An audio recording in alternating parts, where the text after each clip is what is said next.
Hello student, welcome to my channel सरवन lecture. आज का ये वीडियो क्लास 10 हिंदी के लिए सबसे ज्यादा इंपॉर्टेंट है। आज मैं आप लोगों को क्लास 10 हिंदी का महत्वपूर्ण प्रश्न बताने वाला हूं। ठीक है, आज मैं आप लोगों को हिंदी के जितने भी महत्वपूर्ण बहुविकल्पीय प्रश्न हैं और आपका गद्यांश है, पद्यांश है, सब कुछ आज के इस वीडियो में आपको बताने वाला हूं, जो बोर्ड एग्जाम में 100% आएगा। जो बोर्ड एग्जाम के लिए सबसे ज्यादा इंपॉर्टेंट क्वेश्चन है, गद्यांश है, पद्यांश है, ऑब्जेक्टिव क्वेश्चन जो आपका बहुविकल्पीय प्रश्न है, वही सब बताने वाला हूं। इस वीडियो को देखकर आप 95% बोर्ड एग्जाम में ला सकते हो। तो वीडियो को लाइक कर देना, अगर चैनल पर ना तो सब्सक्राइब भी कर लेना। ठीक है, ये बहुत ज्यादा इंपॉर्टेंट क्वेश्चंस हैं। ठीक है, तो सबसे पहला प्रश्न देखो, शुक्लोत्तर युग की समय सीमा है। जो शुक्लोत्तर युग है उसकी समय सीमा क्या है? ठीक है, ऑप्शन नंबर का है 1938 ईस्वी से 1980 ईस्वी तक। ऑप्शन नंबर खा है आपका 1850 ईस्वी से 1900 ईस्वी तक। एंड गा ऑप्शन है 1900 ईस्वी से 1920 ईस्वी तक। एंड घा है 1936 ईस्वी से 1947 ईस्वी तक। ठीक है, तो इसका राइट ऑप्शन क्या होगा? आई होप कि आपको पता होगा, अगर नहीं पता है तो मैं आप लोगों को बता देता हूं। तो शुक्लोत्तर युग की जो समय सीमा है वो है 1938 ईस्वी से 1980 ईस्वी तक। ठीक है, 1938 ईस्वी से 1938 ईस्वी तक। तो अब आप लोग कमेंट करके बताना कि शुक्ल युग की समय सीमा कितना है। ये क्वेश्चन आप लोग कमेंट बॉक्स में बताना कि शुक्ल युग, जो शुक्ल युग है उसकी समय सीमा कितना है। ठीक है, बहुत ज्यादा इंपॉर्टेंट क्वेश्चन है। अगला क्वेश्चन अब हम लोग देखेंगे, क्वेश्चन नंबर 2 है कि कलम का सिपाही के लेखक हैं। जो कलम का सिपाही आपका रचना है उसके लेखक कौन है? ऑप्शन नंबर का है अमृत राय, खा है गुलाब राय, एंड गा है मुंशी ईसा अल्लाह खां, एंड घा है वैद्यनाथ मिश्र। ठीक है, तो कलम का सिपाही नाम सुना होगा, बहुत ज्यादा इंपॉर्टेंट क्वेश्चन है, बोर्ड एग्जाम में हर साल आता है। ठीक है, तो कलम का सिपाही, इसके जो लेखक हैं वो है अमृत राय। कौन है? अमृत राय। याद रखना, बहुत ही ज्यादा इंपॉर्टेंट क्वेश्चन है। सारा क्वेश्चन आपको रिपीट करना है, बार बार याद करना है। ठीक है, ये सारे क्वेश्चन वो हैं जो बोर्ड एग्जाम में पूछा जाएगा। ठीक है, यह क्वेश्चन नंबर 3 है, जो कीर्ति कंकाल है, कंकाल जो आपका रचना है, इसके लेखक कौन है? ठीक है, ऑप्शन नंबर का है जयशंकर प्रसाद, खा है मुंशी प्रेमचंद्र, गा है आपका राम कुमार वर्मा, एंड गा है मैथिली शरण गुप्त। तो आपका जो कंकाल है, तितली है, झरना है, चंद्रगुप्त है, स्कंदगुप्त है, इन सब के जो लेखक हैं वो हैं जयशंकर प्रसाद। ठीक है, जयशंकर प्रसाद। याद रखना, सारा क्वेश्चन आपको बिल्कुल याद रखना है, इंपॉर्टेंट क्वेश्चन है, हर साल बोर्ड एग्जाम में जो आते हैं वही क्वेश्चंस मैं आपको बता रहा हूं कि आप लोग इन सब को पढ़कर बोर्ड एग्जाम में बहुत अच्छा मार्क्स ला सको। ठीक है, और भी क्वेश्चंस पढ़ाए जाएंगे। क्वेश्चन नंबर 4 है कि रस मीमांसा के लेखक हैं। ये पहला चैप्टर आप लोगों ने अगर हिंदी का पढ़ा होगा, जीवन परिचय पढ़ा होगा, उनकी रचनाएं पढ़े होंगे, तो फिर आपको पता होगा कि रस मीमांसा के लेखक कौन है। ऑप्शन नंबर का है आचार्य रामचंद्र शुक्ल, खा है आपका खा है भगवत शरण उपाध्याय, गा है गुलाब राय, एंड घा है जयप्रकाश भारती। तो रस मीमांसा जो है उसके लेखक हैं आचार्य रामचंद्र शुक्ल जी। कौन है? आचार्य रामचंद्र शुक्ल जी। ठीक है, तो ये 4 क्वेश्चन आपका कंप्लीट हो गया। 5 नंबर क्वेश्चन अब आप लोग देखो, 5 नंबर क्वेश्चन यहां है। ठीक है, सारा क्वेश्चन बिल्कुल कंप्लीट कर लेना। 5 नंबर क्वेश्चन में पूछ रहा है कि साकेत महाकाव्य की रचना किसने की? मतलब जो साकेत महाकाव्य है उसकी रचना किसने की? ठीक है, या साकेत महाकाव्य के लेखक कौन है? ऑप्शन नंबर का है मैथिली शरण गुप्त, खा है जयशंकर प्रसाद, गा है हरिओध, एंड घा है हमारा नागा अर्जुन। तो साकेत महाकाव्य की रचना जो की थी वो है मैथिली शरण गुप्त जी। कौन किया था? मैथिली शरण गुप्त जी ने। ठीक है, साकेत महाकाव्य पूछ रहा है। देखो, ये क्वेश्चंस बहुत ज्यादा आसान होते हैं, अगर आप याद कर लेते हो, 1 2 बार 3 बार रिवीजन करते हो, तो फिर आपको ये ऑटोमेटिक अगर ऑप्शंस दिखेगा ना तो याद आ जाएगा कि ये वाला सही है। ठीक है, मान लो अगर आपने एक भी बार पढ़ा कि साकेत महाकाव्य की मतलब जो रचना किसने की, अगर आपने याद कर लिया मैथिली शरण गुप्त, अगर 1 2 बार याद कर लिया तो भी आपको बोर्ड एग्जाम में याद आ जाएगा कि इसके जो लेखक हैं या रचना की थी वो मैथिली शरण गुप्त ने की थी। याद आ जाएगा, ये मैं गारंटी ले सकता हूं। ठीक है, ऑब्जेक्टिव क्वेश्चन कुछ ऐसे होते हैं। और आपका क्वेश्चन नंबर 6 है कि निम्न में से रीतिकाल की मुख्य विशेषताएं कौन सी हैं? मतलब जो रीतिकाल की मुख्य विशेषताएं हैं वो कौन सी हैं? तो यहां का नंबर ऑप्शन है श्रृंगार रस की प्रधानता, खा है काव्य में कला पक्ष की प्रधानता, गा है विकल्प का और खा दोनों, एंड घा है हमारा देश प्रेम की भावना।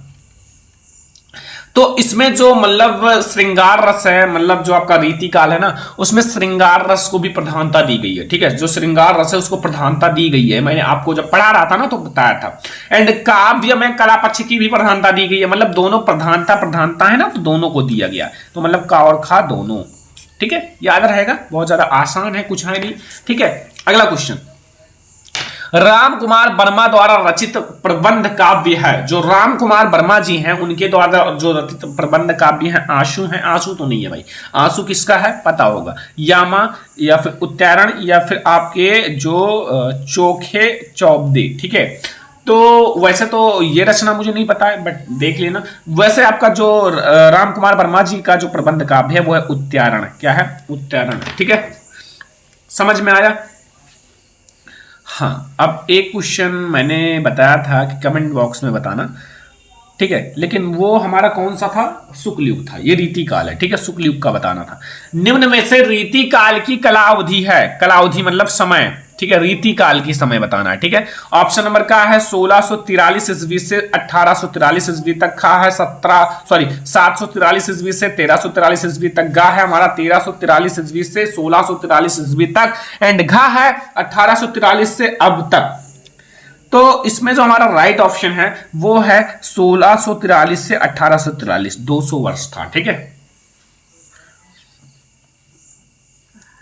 अगला क्वेश्चन अब आप लोग देखो, अगला क्वेश्चन में क्या पूछ रहा है, सारे बच्चे ध्यान दो कि प्रगतिवादी युग की दो विशेषताएं बताना है। तो प्रगतिवादी युग की दो विशेषताएं, ठीक है, इसको मैंने पढ़ा रखा है। सौंदर्य भावना का है, खा है करुणा तथा नैश्य की भावना, एंड गा है हमारा मानवतावादी प्रवृत्ति, एंड घा है विद्रोह एवं क्रांति की भावना। तो इसमें हमारा राइट आंसर क्या होगा? गा और घा। ठीक है, मतलब गा और घा दोनों रहेगा। ठीक है, मानवतावादी आपका दृष्टिकोण मतलब मानवतावादी आपका प्रवृत्ति या दृष्टिकोण, या फिर विद्रोह एवं क्रांति की भावना, ये दोनों रहेगा। ठीक है, ये हमारा क्वेश्चन नंबर 9 है। क्वेश्चन नंबर 10 पर आप लोग फोकस करो। क्वेश्चन नंबर 10 में क्या पूछ रहा है? अब तो आपका अभी आसान आ जाएगा ना, रस छंद अलंकार उपसर्ग प्रत्यय सब आएंगे। तो देखो, निम्न में से छायावाद युग के कवि हैं, जो छायावाद युग है उनके कवि कौन है? का है सुमित्रानंद पंत, खा है नारेंद्र शर्मा, गा है हमारा दादू दयाल, एंड घा है कुतुबन। ठीक है, तो अब आपको ये बताना है कि छायावाद युग के कौन से कवि हैं। तो वो है हमारे सुमित्रानंदन पंत। कौन है? सुमित्रानंदन पंत। ठीक है, समझ में आया? काफी आसान है। अगला क्वेश्चन नंबर 11 है कि अब आपको यहां ध्यान रखना, यहां आपको रस बताना है। रस का मतलब इनमें कौन सा रस है। मान लो आपके बहुत सारे रस हैं, हास्य रस है, करुण रस है, वीर रस है, शांत रस है, बहुत सारे रस हैं, लेकिन मेनली आपके करुण रस या हास्य रस से ही पूछे जाएंगे। ठीक है, तो यहां लिखा हुआ है हसी हसी भाजय देख दूल्हा दिगंबर को, और पाहुनी जे आमे हिमाचल के उछाह में। ठीक है, अब देखो ध्यान रखना कि अगर हंसी हंसी की बात की जा रही है ना, तो हास्य रस होगा। ठीक है, ना श्रृंगार रस होगा, ना करुण रस होगा, ना वीर रस होगा। क्यों? क्योंकि हास्य रस का अस्थायी भाव ही होता है हास्य, और हास्य का मतलब होता है हंसना, इसलिए हमारा इसका अस्थायी भाव मतलब ये जो होगा ना वो हास्य रस ही होगा। ठीक है, आसान है। तो अगला क्वेश्चन नंबर 12 है अपव्यय। अपव्यय में उपसर्ग है। ठीक है, का नंबर है अप, खा है आ, गा है अप, एंड हमारा ये उप लिखा हुआ है, एंड घा है आ। तो अपव्यय पूछ रहा है। ठीक है, तो अपव्यय में आगे देखो उप मतलब उपसर्ग जो आगे जुड़ा हो। ठीक है, तो अप जुड़ा है ना, तो वो हमारा अप हो जाएगा। देखो कितना आसान है। ये सारे क्वेश्चंस तो आपको नंबर बहुत फ्री मिल जाएंगे। ठीक है, ज्यादा से ज्यादा 5 से 10 तैयार कर लो, हो जाएगा। अगला क्वेश्चन नंबर 13 है घबराहट शब्द में प्रत्यय है। जो घबराहट शब्द है उसमें प्रत्यय है। का ऑप्शन है हट, एंड खा है गम, एंड गा है गरम, एंड घा है हमारा वट। तो घबराहट लास्ट में क्या है? हट या आहट भी होता तो भी कोई दिक्कत नहीं, लेकिन हट है तो फिर इसमें हमारा हट रहेगा। ठीक है, आसान है ना। अगला सुदर्शन शब्द का उपसर्ग है। आगे क्या जुड़ा है? सुदर्शन। सु में मतलब दर्शन में सु जुड़ा हुआ है, तो ना निर होगा, निर तो हो ही नहीं सकता। सहृदय कहाँ हो जाएगा? आ कहाँ हो जाएगा? जिसमें आ है ही नहीं, तो वही सु हो जाएगा। दर्शन में सु जुड़ा हुआ है, इसलिए हमारा सुदर्शन सही है। ठीक है, अगला देखो बच्चा क्वेश्चन नंबर 15। ठीक है, अभी तक हम लोगों ने क्वेश्चन नंबर 14 तक तो कर लिए, अब क्वेश्चन नंबर 15 देखो। लिखा हुआ है कि अश्व, अश्व शब्द के पर्यायवाची हैं। अश्व मतलब होता है घोड़ा। ठीक है, अश्व। तो यहां हमारा तुरंग या है, या फिर विहंग द्विज, या पिक प्रभित, एंड घा है मरकट कपि। तो बच्चों जो अश्व है ना घोड़ा, उसका एक और भी नाम है। अगर आप पर्यायवाची पढ़े होंगे, तुरंग भी होता है और हाय भी होता है। ठीक है, तो ये हमारा अश्व का पर्यायवाची शब्द है। ठीक है, अश्व का पर्यायवाची शब्द। अगला देखो क्वेश्चन नंबर 15। तो हमारा क्वेश्चन नंबर 16 है कि बादल का पर्यायवाची शब्द है, जो बादल होता है बादल का पर्यायवाची शब्द क्या होता है। ठीक है, ऑप्शन नंबर का है पीलंक सस्य, या खा है तरित चपला, एंड गा है अम्बुद प्रयोद, एंड घा है आपका वृष्टि बौछार। तो देखो बादल जो होता है ना, बादल का पर्यायवाची शब्द हमारा अम्बुद होता है एंड प्रयोद होता है। ठीक है, अम्बुद और प्रयोद। ठीक है, क्वेश्चन नंबर 17 देखो कि यदि धन अप में संधि है, यदि धन अप। ठीक है, देखो ध्यान से समझना, एंड इसमें हमारा ऑप्शन है यद्यपि। ठीक है, एंड यद्यपि। ठीक है, एंड गा है यदि धन अपि, मतलब यद्यपि, एंड घा है हमारा यदि अपा, यदि अपि। ठीक है, तो इसमें हमारा यदि धन अपि का जो संधि होगा वो यद्यपि होगा। क्या होगा? यद्यपि। क्वेश्चन नंबर 18 देखो, क्वेश्चन नंबर 18। ठीक है, कि इत्यादि का संधि विच्छेद है। ठीक है, इत्यादि का संधि विच्छेद है। ऑप्शन नंबर का है इत धन आदि। ठीक है, एंड घा है, धन लगा देना, इत धन आदि, एंड गा हमारा इत धन आदि, एंड घा है इत धन यदि। ठीक है, तो इत्यादि का जो संधि विच्छेद होता है वो इत धन आदि होता है। क्या होता है? इत धन आदि। ठीक है, हाँ सही है, कोई दिक्कत नहीं। ठीक है, ठीक है, लेकिन अब आप लोगों के मन में एक सवाल आया होगा कि ये दोनों एक जैसा है, तो यहां हम लोग क्या लगा देते हैं? ऐसे हलंत लगा देते हैं। ठीक है, तो ये अलग हो जाएगा। अगला मधु जो है ना, मधु, मधु शब्द का तृतीय विभक्ति एक वचन बताना है। मधु शब्द का तृतीय विभक्ति एक वचन। ठीक है, ऑप्शन नंबर का है मधुना, मधुने, मधुना, मधुनी। ठीक है, तो तृतीय देखो मधु का तृतीय विभक्ति एक वचन बताना, तो मधुना होगा। ठीक है, मधुना।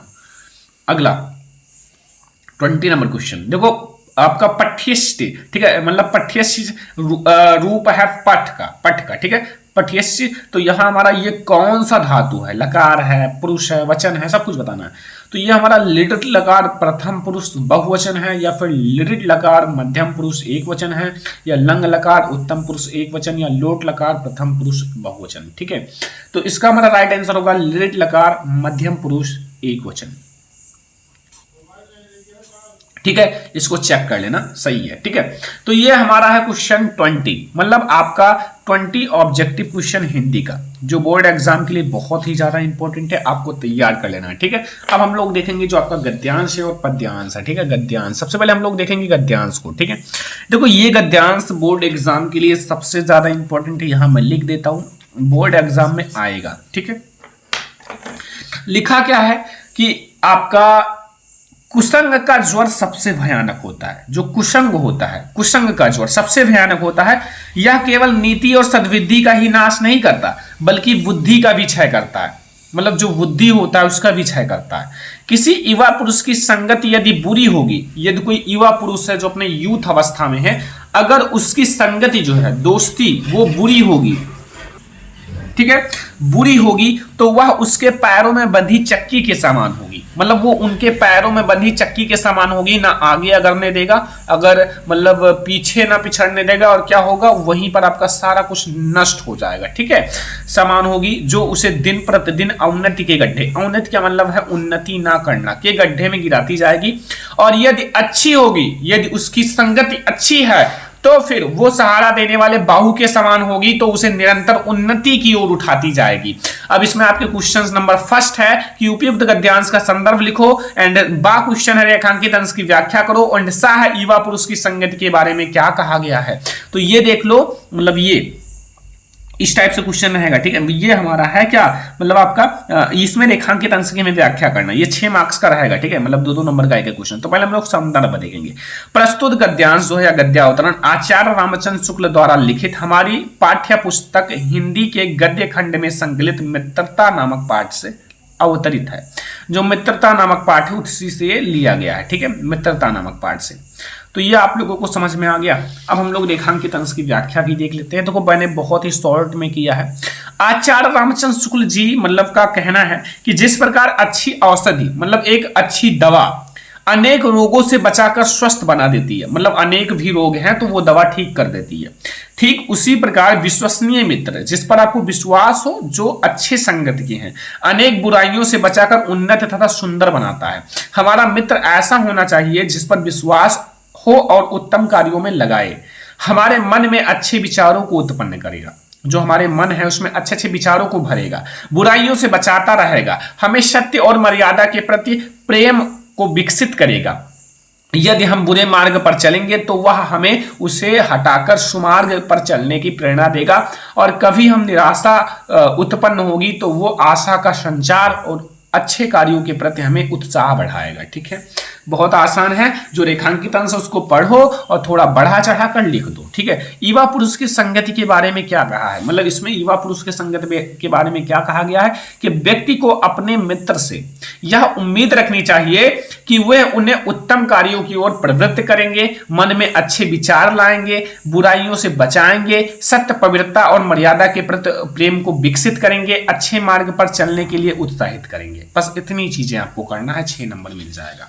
अब देखो मैं आपको एक इंपॉर्टेंट आपका पद्यांश बता देता हूं। ठीक है, पद्यांश अब आपका दूसरे टाइप से आएगा, मैं आपको थोड़ा सा बताता हूं, लेकिन अब आपका ये भी टाइप सही है। ठीक है, मतलब इस टाइप से भी आपको तैयार रखना है। अभी मैं आपको दिखाता हूं पद्यांश कैसे आएगा।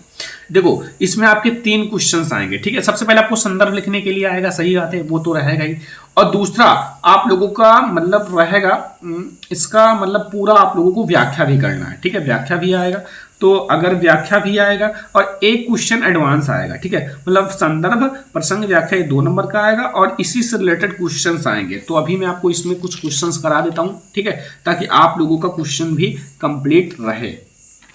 तो सबसे पहले हम लोग देखेंगे इसमें क्वेश्चंस जैसे क्या आते हैं। देखो, मैं बुक में देख ले रहा हूं कि कवि द्वारा मनुष्य की स्थिति किसके समान बताई गई है। अब इसमें पढ़ो, नर अर नर नीर की गत एकहु करि जोई, जेतौ नीचे होई चले तैतौ नीचे होई। ठीक है, अब संदर्भ में लिख देना कि प्रस्तुत दोहा कविवर बिहारी द्वारा रचित बिहारी सत्सई से हमारी पाठ्य पुस्तक हिंदी के काव्यखंड में संकलित नीति शीर्षक से उद्गृत है। बहुत बार मैं ये संदर्भ बता चुका हूं, तो इसलिए मैं दोबारा आपको नहीं बताऊंगा, इसको देखकर ऐसे लिख लेना। ठीक है, वैसे तो मैंने बता दिया। प्रसंग, प्रस्तुत दोहे में बताया गया है कि मनुष्य जितना नम्र होगा उतना ही ऊपर जाएगा, जितना उसके अंदर दया की भावना होगा, जितना अच्छे कार्य करेंगे उतना ही ऊपर जाएंगे। व्याख्या देख लो, और क्वेश्चन किस टाइप से आते हैं वो मैं आपको बता देता हूं। कविवर बिहारी का कथन है कि मनुष्य की और नल के जल की समान स्थिति है। किससे तुलना की गई है, इसमें पता चला क्वेश्चन को पढ़ने के बाद। कवि द्वारा मतलब नल की पानी, मतलब देखो किससे तुलना की गई है वो तो आप लोगों को यहां पता चल जाएगा। अभी समान स्थिति बताइए, जिस प्रकार नल का जल जितना नीचे होकर बहता है उतना ही ऊंचा उठता है, उसी प्रकार मनुष्य जितना नम्रता का व्यवहार करता है उतनी ही अधिक उन्नति करता है। ठीक है, इस प्रकार मनुष्य और नल की पानी जितना नीचे होकर चलते हैं उतना ही ऊंचे उठते हैं, मतलब उतना ही अच्छा रहता है। नल का पानी जितने नीचे से आता है उतना ठंडा रहता है, अच्छा रहता है। ठीक है, उतना ही अच्छा व्यक्ति भी रहेगा जितना नम्रता का भाव, नम्रता का व्यवहार करेगा। ठीक है, अब इसमें जैसे क्वेश्चंस कैसे आ सकते हैं, आएंगे भाई क्वेश्चंस जैसे प्रश्न। ठीक है, जैसे देखो कवि द्वारा मनुष्य की स्थिति किसके समान बताई गई है, तो इसमें बता सकते हो कि किसके समान बताई गई है। कवि द्वारा मनुष्य की स्थिति बिल्कुल नल के पानी के समान बताई गई है, बस आप आंसर लिख देना, नल के पानी के समान बताई गई है। जैसे और भी क्वेश्चंस देख लो, जैसे मनुष्य अपने किस गुण के कारण उन्नति करता है, तो मनुष्य अपनी विनम्रता के गुण के कारण उन्नति करता है। विनम्रता मतलब उसके अंदर दया की भावना हो, दान करे, सब कुछ करे, तो वो होता है मनुष्य। ये आपको क्वेश्चन इसी टाइप से आएगा। ठीक है, बहुत ज्यादा आसान होता है, तो ये ऐसे 1-2 क्वेश्चन आ जाएगा, वो कर लेना।